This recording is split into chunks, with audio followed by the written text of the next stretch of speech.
Dana cut the moonberry fruit into pieces, and they snacked as they studied the morning away, feeling instantly refreshed every time they ate another piece.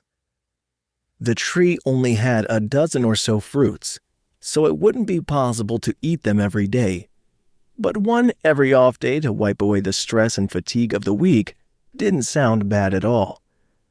The tactical manual was incredibly boring to read, and Karl was a quick study with the help of a refreshed mind and Hawk's input on the best ways to hunt prey, so his mind began to wander.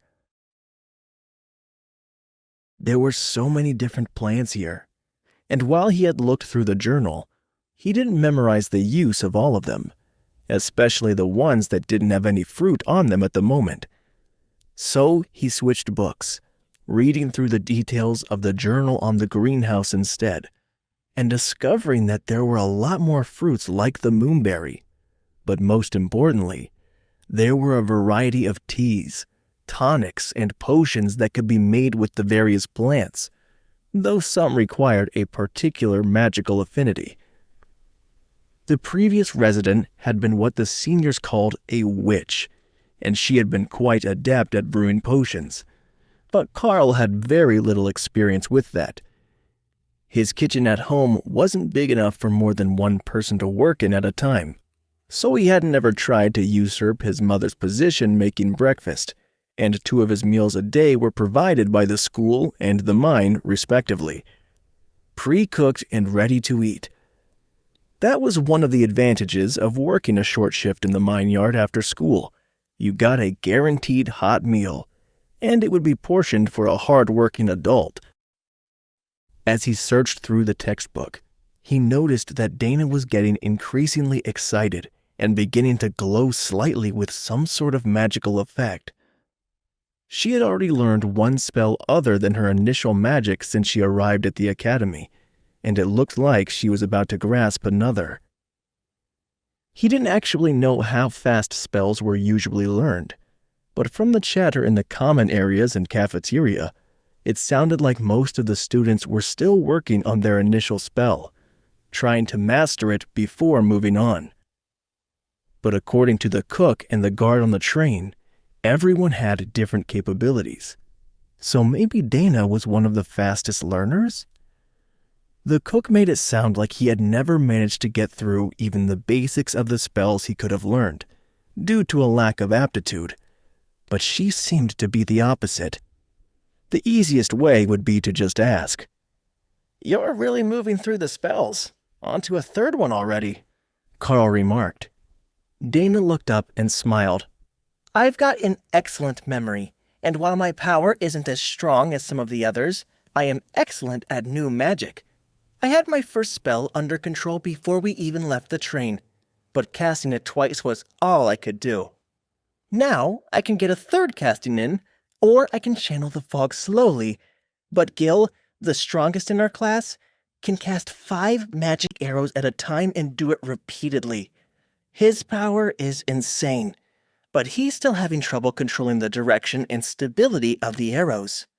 So, the early advancement is more about what you're talented in?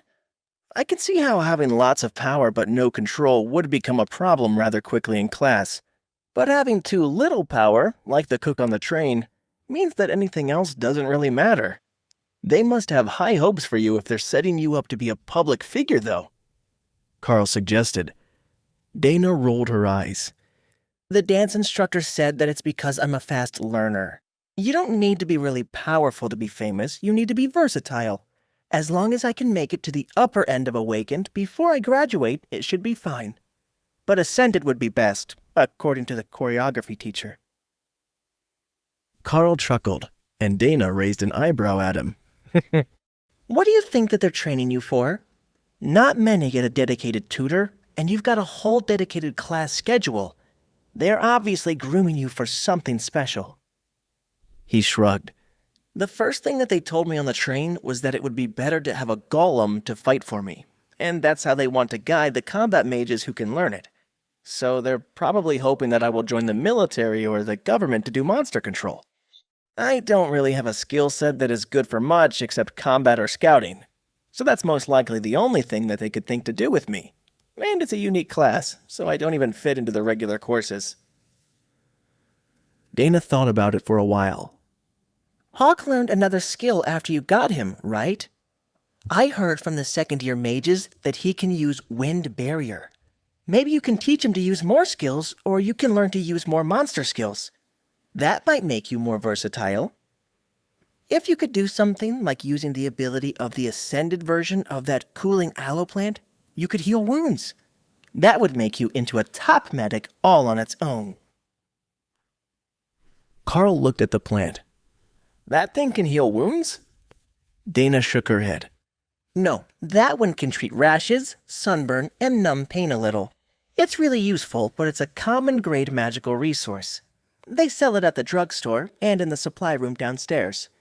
There is a higher quality version of it, which can reach the ascended grade, and that one can actually cure all sorts of wounds, but not illnesses or disease. I saw it in a nature-related show.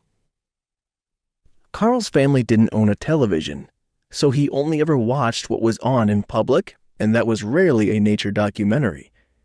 He had taken a few classes on magical botany, but they were pretty basic, and didn't really cover much on medicinal plants.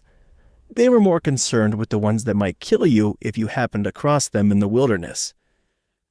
Well, I don't know much about raising them, but maybe it's worth looking into how to improve the aloe plant up another rank so that it can treat more wounds.